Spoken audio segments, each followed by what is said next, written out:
Well, good morning, everybody. My name's Phil Beavis, and now it's my turn to apologise for the space after my name. Maybe someday I'll be back here with some letters.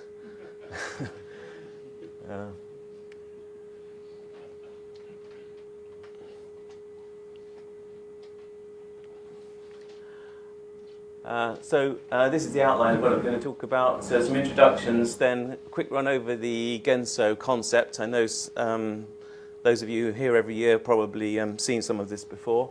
Tell you where we are at the moment with the project, the GENSO project. Show you where we are with the software and a few conclusions. So about vegaspace.com, well, you can go to the website if you'd like to know about the company. But I thought I'd just mention a couple of corporate highlights in the history. 1996, they employed me, and in a weak moment. And in 2008, we were invited to review the GENSO project and to subsequently to take over the role of systems engineering on it. I previously worked at Brunel University as a researcher, investigating the heating effect of mobile phone transmitters in the human brain, modelling the propagation of electromagnetic waves. And before that, I worked for Marconi Instruments, who used to make very nice spectrum analyzers and radio and telecommunications test equipment. And before that, I studied physics. So our locations are in Welwyn Garden City, where I'm based in the UK. We also have offices in Darmstadt, Germany, Toulouse, France, and recently in the Harwell Science and Innovation Campus in the UK. I'd like to show you a picture of that. And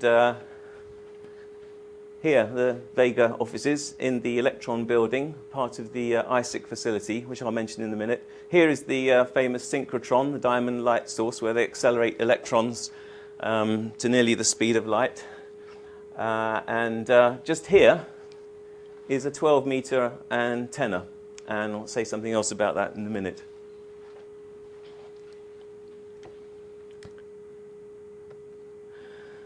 So the International Space and Innovation Centre, you can go to the website again to read more about this, but it's a partnership between industry, academia and government, a symbiotic relationship, and VEGA are one of the key partners in that. We contribute in kind. The managing director is actually one of our directors, and we also have a non-executive director. So recently, we've just been working on a 3-month study, which was part funded by UK and part investment by VEGA. And the scope of it there was to do several things, really. Broadly in the realms of looking for opportunities for GENSO and how that might lead to benefit in the UK, possible commercialisation, and so on. So we looked to put a demonstration together at the ISIC facility. We got in touch with Mike Willis and UCube to see how we can support them. We looked at some of their S-band facilities, and it was a bit audacious, but our first thought was maybe we could make this antenna part of the GENSO network, this 12-meter antenna. But when we looked in a bit more detail, we discovered that probably wasn't the best choice.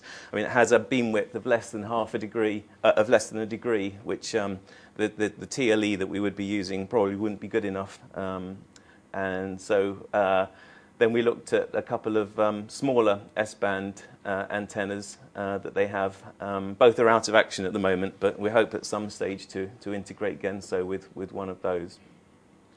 And out of that came some issues about how, some new integration issues which we hadn't previously thought about when we've been just looking at fairly low-cost UHF and VHF stations, which I'll mention a bit later on.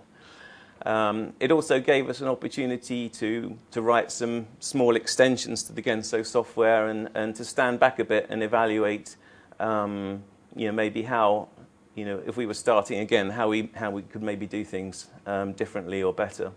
And as a result of that, we produced a prototype, which I'll say something more about later.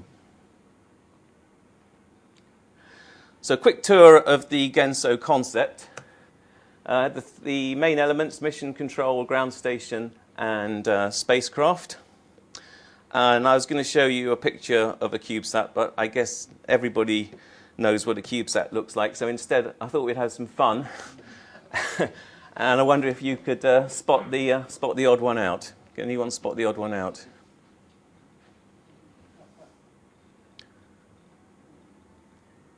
Anybody?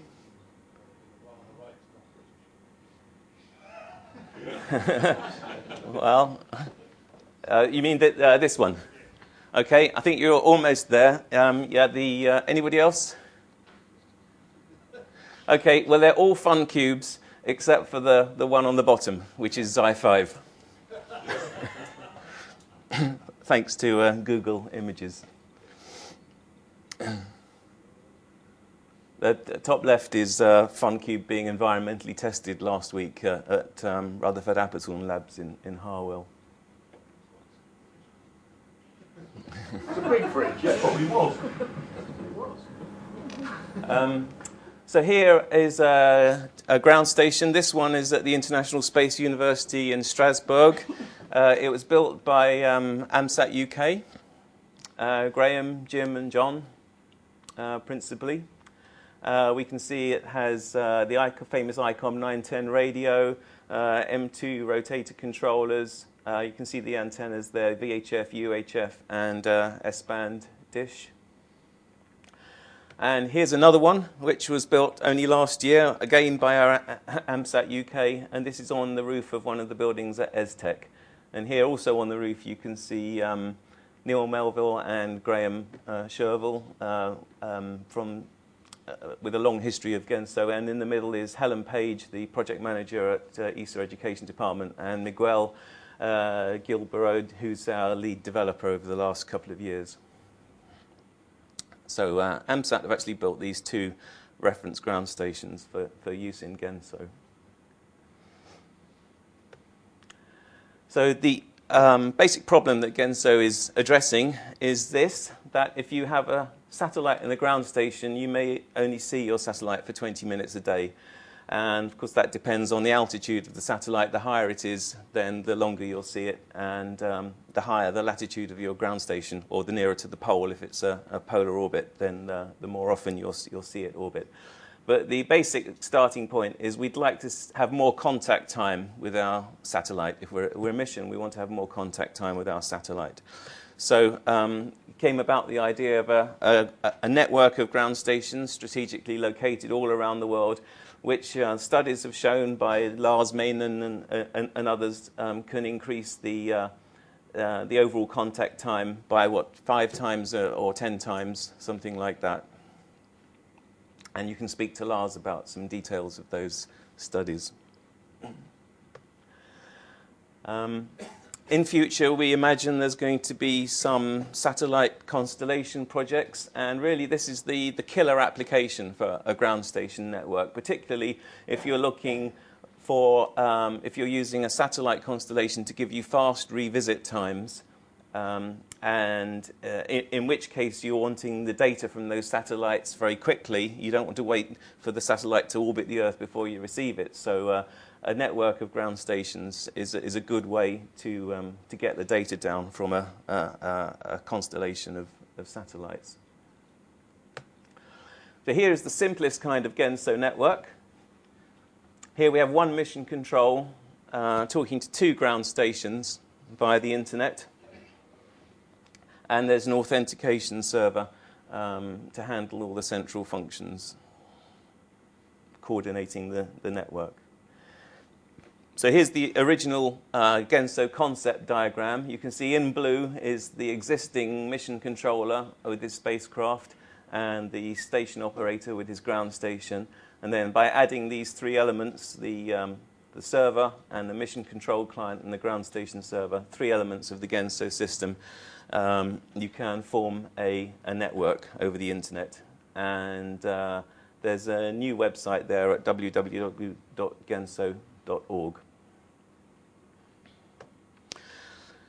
The topology of the data flow is that each mission control, MCC, can communicate with its own spacecraft only via any compatible ground station, GSS. And that's a big if, because the process of mapping the capability and compatibility is not a simple one. We have a variety of different ground stations and a variety of different spacecraft channels. The management of the network is in a star topology with the central server coordinating everything. But the actual data itself doesn't necessarily flow through the central server. That's to make it more scalable. A server also distributes all the details of the spacecraft channels, the ground station entities, bookings of passes and products that are in the system. And in future, we'd like to extend that to include more intelligent planning and scheduling, orchestration of the network. This is a view of ground segments from an ESA standards document. And you can see that in the architecture of an ESA mission, they separate the mission operations from the payload operations. And they may also have separate ground stations for the TT&C and the payload downlink. And also on the space segment, again, you've got two separate subsystems, the platform and the payload. In GENSO, we don't really make this distinction. This is essentially what GENSO provides, the ground communication system, but you supply the ground station hardware. Okay, so it's basically the software and the network and the service to tie everything together. Here's a typical ground station. This is actually the one that was built in Surrey, across the road. It's classic ICOM 910 radio, Cantronics, TNC, G5500 rotor controller, which is GS232 compatible. So I'm sure you've all seen this kind of system if you don't own it yourself. So the ICOM radio, the selection of rotor controllers that we've tried to support, and TNCs. And it's actually been a bit of an issue, I think, for us as software engineers to support the wide range of hardware that's out there. And it's one of the things that I think we should reconsider in future, is how we draw the boundary between the GENSO network and the hardware that we support. These are the principal use cases of the GENSO system. And you can see the little actors there. The top one is the network administrator, and then on the left you have the mission controller, and on the right you have the station operator. So the first thing that happens is the network administrator creates an account for the user, username and password, and then either the mission controller or the station operator can register their software, their MCC or their GSS. And then they would then configure it, i.e. for the ground station, you're putting in your latitude, longitude, altitude, and some other preferences and policies of your ground station. For the mission controller, he's defining the spacecraft, the TLE of the spacecraft, the channels. There can be more than one channel, S-band, UHF, VHF, uplink, downlink. And the next thing that happens is scheduling. Now, in the current system, this happens quite autonomously. Actually, the ground station does its own scheduling and then publishes its schedule. And you can see that the station operator has a small amount of interaction with this use case of scheduling, but he can't really do very much with it. He can see it. In fact, the mission controller can also see it. But it has quite limited control over the schedule, which is, I think, probably a limitation in the way it's currently designed. Something we're trying to improve. The next thing that happens is the ground station gets a booking to execute a tracking session to track a spacecraft during a pass. Below that we have Okay, during a pass, we have these different concepts of the service that the system provides. There's the passive downlink, where the ground station tracks a spacecraft, acquires some data, and then later on sends it to the mission controller. Or there's an active downlink, where there's a real-time link between the mission controller and the spacecraft. So if you wanted to listen in real time to the spacecraft or to command it through the uplink, we call that, the terminology we use is active as opposed to passive.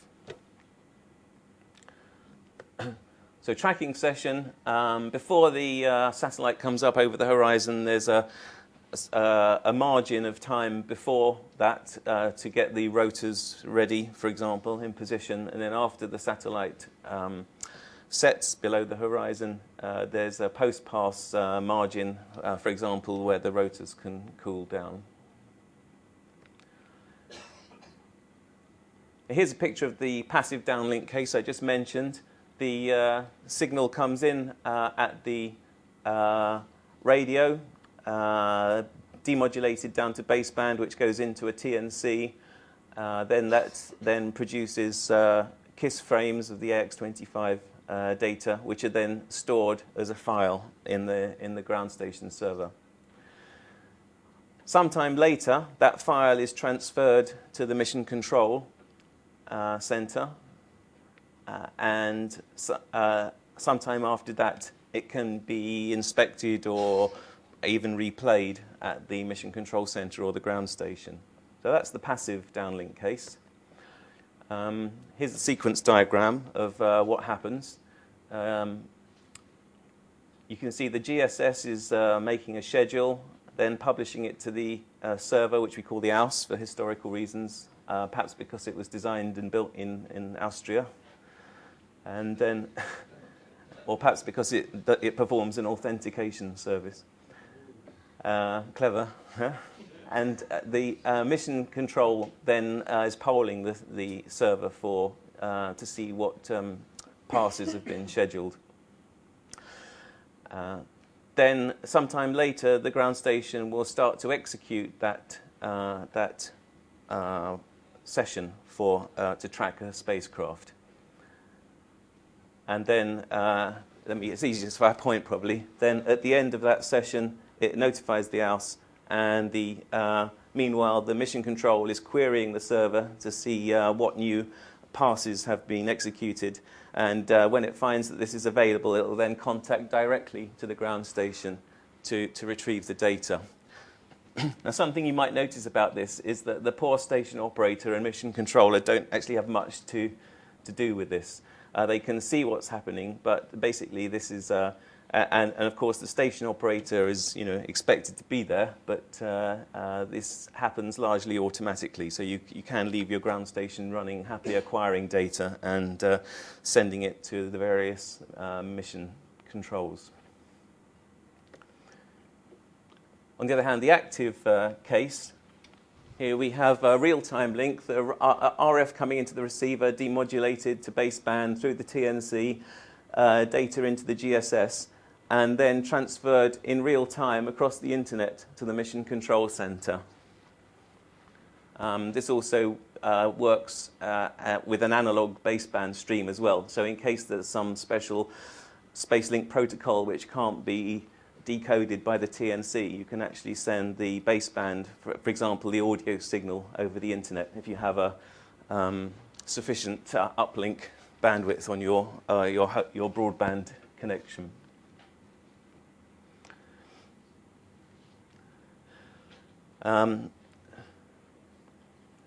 This does involve the station operator because this connection has to be initiated by the mission controller. So the ground station schedules its session autonomously as before, but then the mission controller, who knows that this is happening because he has a view of the system, then contacts through the software to the station operator, who then accepts the connection, and then the real-time connection is then set up between the ground station and the mission. And at the end of the tracking session, it's disconnected. The system's designed to support Uplink, although it has to be said that this has not been validated yet for commanding a spacecraft, but it's something that we hope will eventually come. So talking about the project, these are the aims of the project. To provide a service that will benefit educational missions, and will benefit us as radio amateurs, something fun to do with our ground stations. It will produce some software development which will be actually required in order to provide the service, and that software will be open source. It's produced a couple of reference stations, as you've seen, at Strasbourg and ESTEC that were built by AMSAT.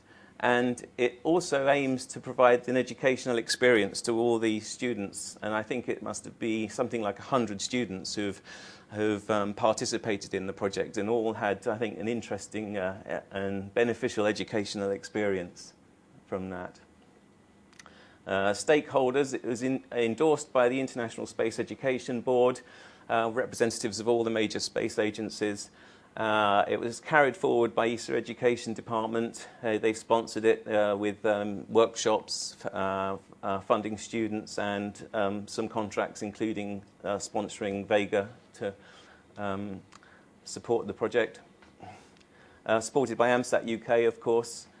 Project infrastructure team, Lars Menen and his Technum Wien institution. And University of Vigo, selected a couple of years ago by ESA to operate the European node, Vega Space, of course, as I mentioned. And interest and participation from many universities worldwide still ongoing. So here is the, I think, the original GENSO team on the roof of Aalborg University. And I'm told that you don't want to be on the roof when this is transmitting because it has a 1,000-watt amplifier.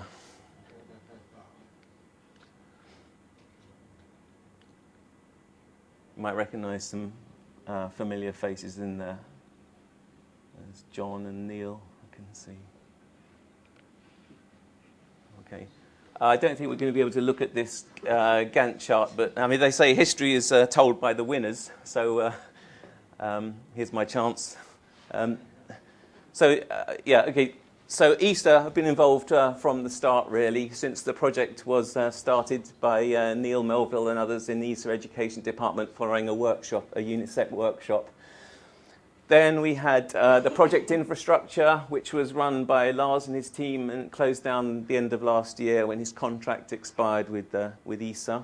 Then we have various student teams from Aalborg, Vienna, Torino, and Poznan, probably the most significant contributors. Preliminary design review, some workshops, a CDR occurred here. I really would like to draw this student team as tapering. You can't really do that in a Microsoft project, but it has been a problem that it's been increasingly difficult to recruit students to work on the project. To the extent that eventually ESA recruited a full-time young graduate trainee as a lead software developer, and he joined in 2009, and in fact he's still working on the software. That's Miguel. Vega Space joined in 2008, and we did a study first, then we performed some system engineering support. And our contract in that role is now expired, but our role in GENSO will go on. We've just done this study, as I mentioned, UK-funded study, and we've produced a website, which I'm about to show you, and a prototype, which we can look at. University of Vigo here joined. They were selected by ESA in 2009, and they have been gearing up to provide the operational service. In 2010, they ran a pilot network for 6 months, which some of you helped. You contributed to the testing and gave valuable feedback.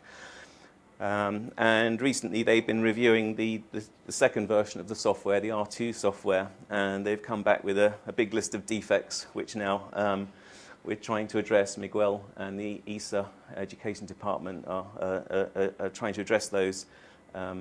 So we hope by the end of the year to have working software and also a working service that you'll be able to participate in.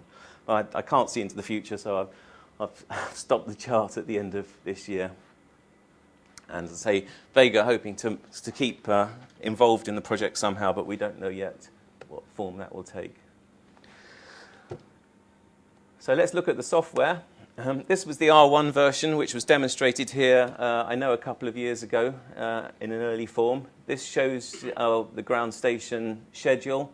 It's a kind of a waterfall with the green blocks representing passes in the schedule.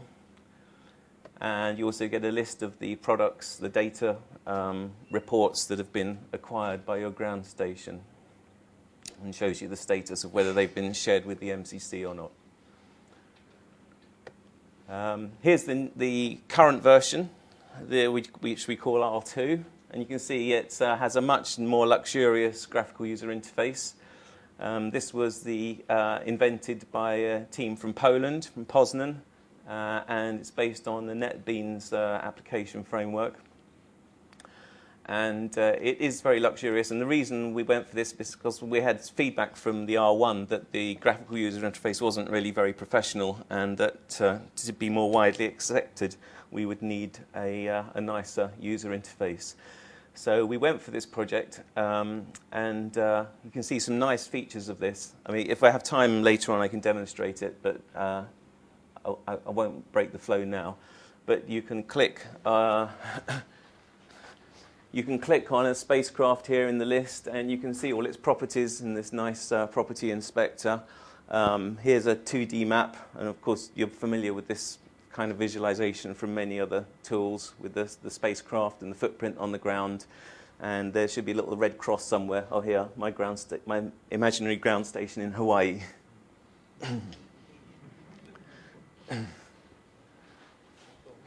Yeah. This also gives you a visualization of the timeline of your schedule at your ground station. So here are the individual spacecraft that have been scheduled, and here is the aggregation of the total utilization of your ground station. You can click on one of these, it goes green, and the properties of that pass will appear here, including the spacecraft and the time of the pass and the details of the channel and so on. And you also get a list of the data products that have been acquired. And there's a few other screens as well, which we may be able to see later. Something that VEGA have contributed to the project recently is a website, which was always expected, but was something that we never actually managed to get finished with the students. And I think I'll try and demonstrate this, actually. Let's see if I can do this.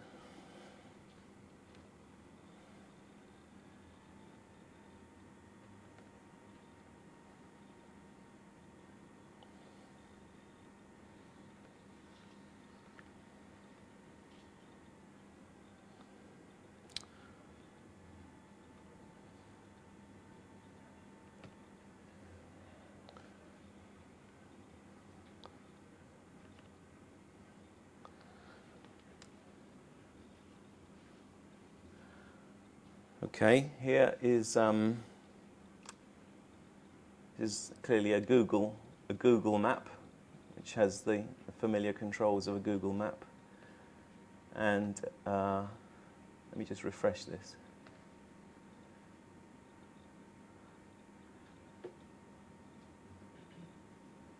And you can see on there some ground stations.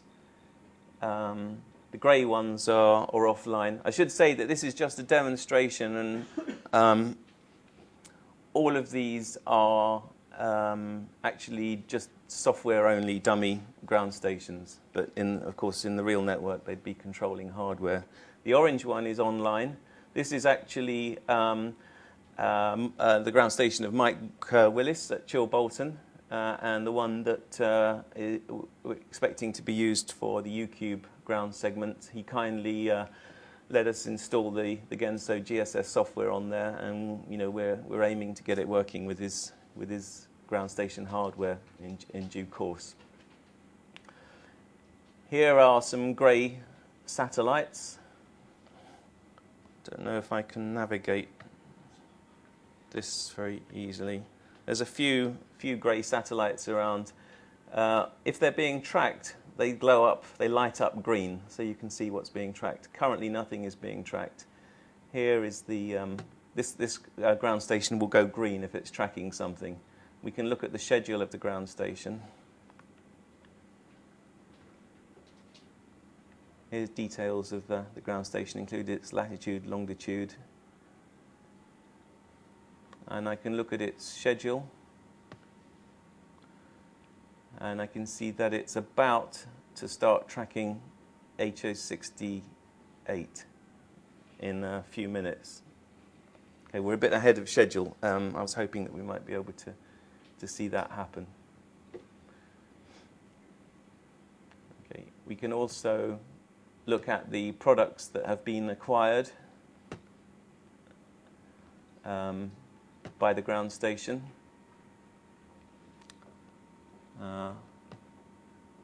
Okay, it's just a bit slow.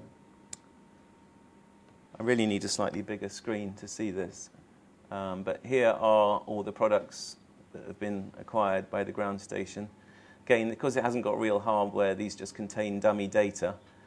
But something that we've recently added is the ability to click on this now and to download that package of data. And you get it as a zip file. And in there are the data product, which we call parse report.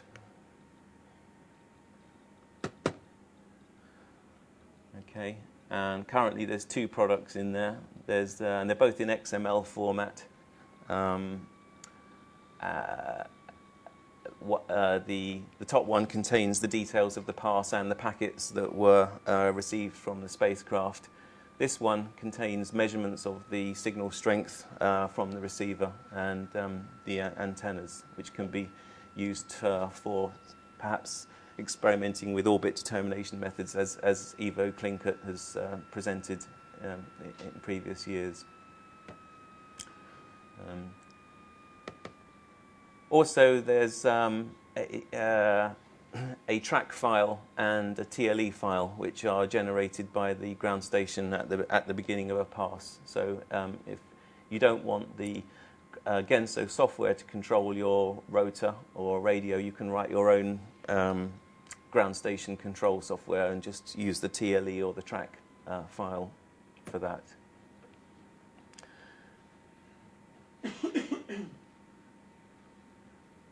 Okay, so we have two views here. We have the view of, let's go back home. We have a ground station view, which shows the list of ground stations, and a spacecraft view, which shows the list of spacecraft, and you can navigate backwards and forwards between them.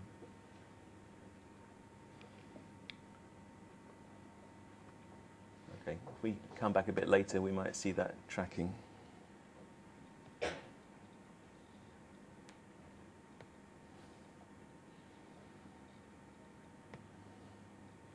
Oh, wrong presentation.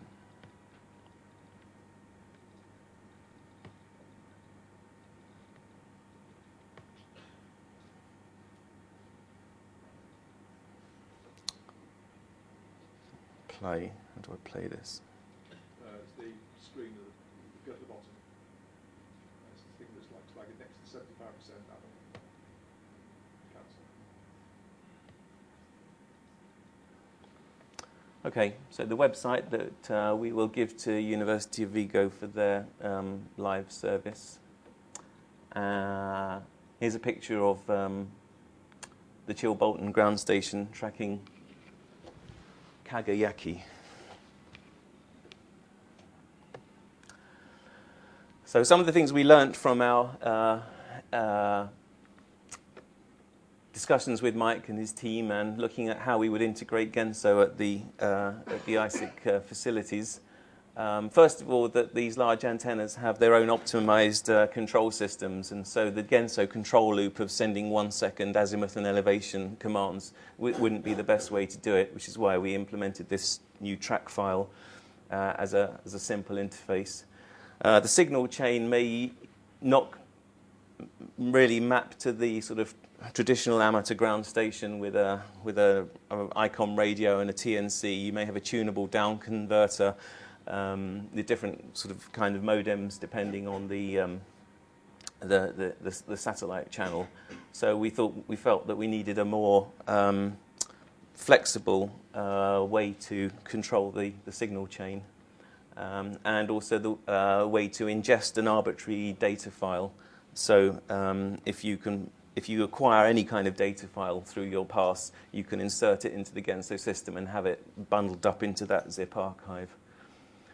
And the other thing that has to be said, that the GENSO R2 software is not really ready yet, so we've got some issues to overcome, I think, before we get it properly working at Chilbolton and elsewhere.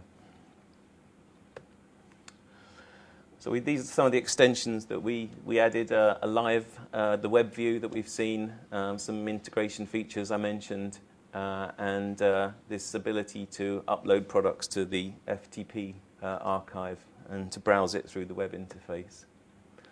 So these are some of the issues that, on a re-evaluation, we felt could have been enhanced or done better with GENSO. The main thing that people would say is the planning. We really want more facility for ground station operators to have detailed control over their schedule and the utilization and the availability of their facilities, and also for the mission controllers to say exactly what data they want rather than to receive, masses of duplicate or unneeded data, and some way to coordinate requests and services, and to orchestrate the network. Also, we thought it needs better, more flexible API for integration with a wider range of hardware, and to encourage third parties, companies like ISIS, to make it easier for them to develop hardware, software, ground station systems and mission systems to plug into the GENSO network, to support things like software-defined radios and maybe other space link protocols. If you look inside the code, the quality is generally good, but it is clear that it's been developed over several generations of students, and it's really has got quite bloated. I ran some metrics on it, 70,000 lines of code, that's logical lines of code, in 1,000 Java files. And there is actually quite a high entry barrier we've found to people who've approached GENSO with good intentions and then found that the mountain is just too high to climb. In particular with this GUI framework, which really does require some specialist skills to use it. So the feeling that we had is that it's actually too complex, and indeed it's trying to do too much, because providing visualization of satellite tracks and footprints is something that you already have several tools to do. So we shouldn't really be bogged down in trying to reinvent those things, as I don't think we should be bogged down in trying to produce drivers for your hardware, where there are people who are experts in that, and so we need to make that far more open. Network management, there aren't really any facilities at the moment for the poor network manager. So Vigo, in order to manage the University of Vigo, to manage the network, they have to go into the SQL database and start messing around with tables, which is not the way to manage a network. So we need better facilities for network management. And deployment, it was always intended that there wouldn't just be one node, but there would be in Japan and California, probably, at least on 3 continents, would be a deployment of the GENSO server. And this was for perhaps a mixture of technical and political reasons, but that was never achieved. Of course, now we have the possibility of cloud computing as well, so that opens up some new possibilities for deployment. So we decided, what would it, if we were to start again, well, first of all, we probably wouldn't start from here. But what would be the rationale if we were to make an R3 version? Well, first of all, it had to be simpler, smaller, lighter, decoupled processes. Particularly, it's going to be open source. It's got to be something that you can easily work on a module without having to have everything set up. And focus on the core functions, i.e. the network coordination, and not get distracted by fancy visualization or trying to support, every piece of obscure hardware. Make a nice plug-in framework to encourage third-party extensions, maybe stimulate some industrial development. Utilize off-the-shelf technology. Dave has been an advocate of Java Enterprise technology in the past, and so we decided to take a look at it, and we were surprised what we could achieve in just a couple of months with that technology, and it actually provides a lot of the facilities that we've previously invented from scratch in the GENSO, which the students have invented in the GENSO software. So I think there's a good opportunity to reduce the code base, and maybe, I know ESA are struggling with some of the issues around the IPR and the licenses, and it's possibly an opportunity to simplify some of those issues. So back to basics. What does the system do? Well, we have a mission which wants to talk to a spacecraft, but it has to do that via a remote ground station. So there's some kind of data session between the mission and the ground station, and there's some kind of tracking control session to control the station equipment. And so our new idea for GENSO architecture is puts all this now outside of the GENSO boundary. So inside here is what we think GENSO should be. It's still focused on a server with a database. It has an application server, for example, Glassfish, which is open source. It's actually there's actually a 4-tier architecture with a web client, a web server tier, a entity tier, and a database tier. So the graphical user interface is now moved out of the GSS into a web client. So you will manage your ground station directly via a website to configure it to manage bookings and the schedule and so on.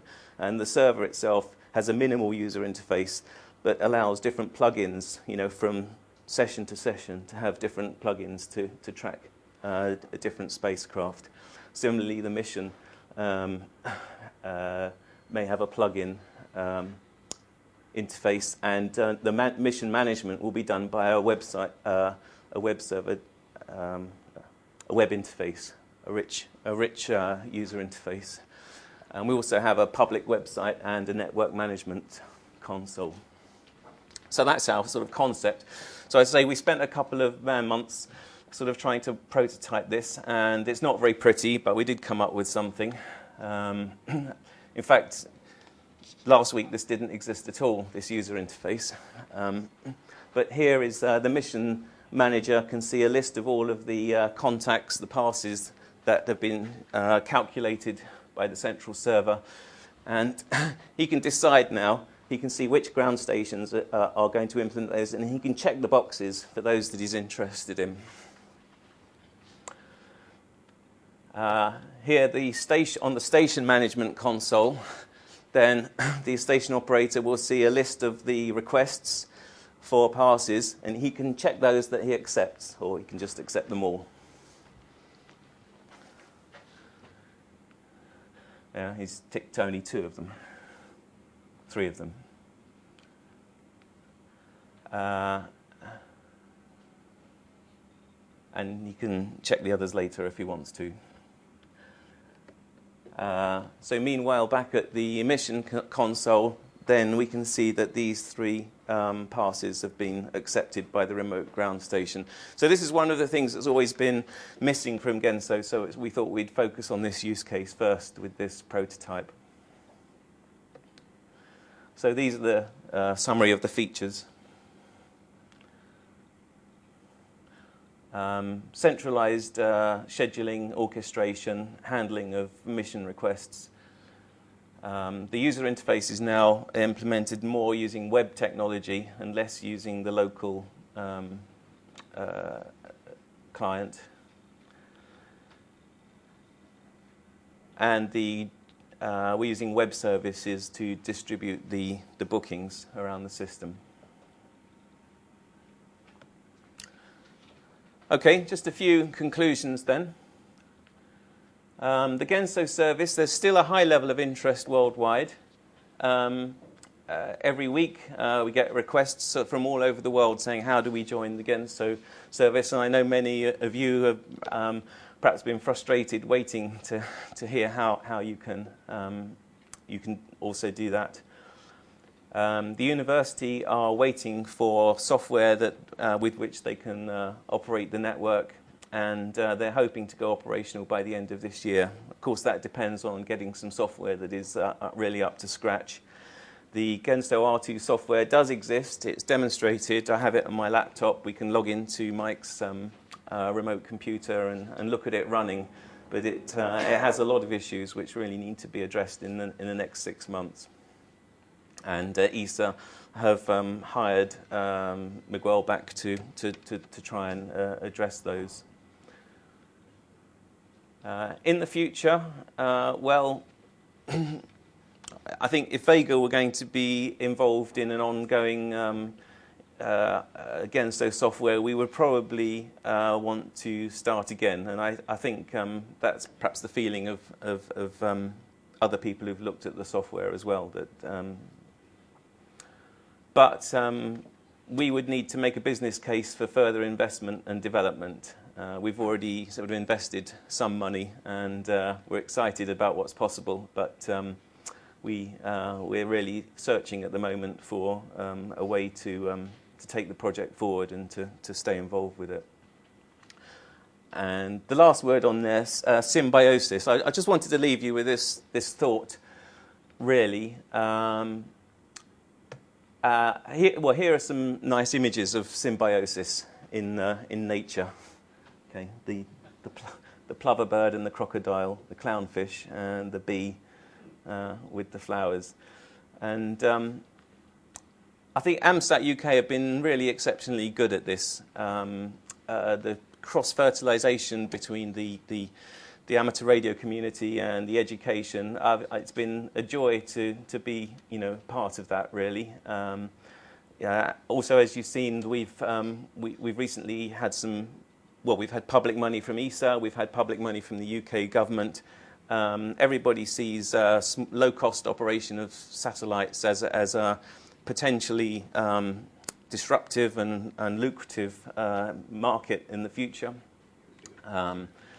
So we think the way forward is probably with some kind of partnership among these different players. But exactly what form that could take, that's what we're still looking for. Okay, thank you very much.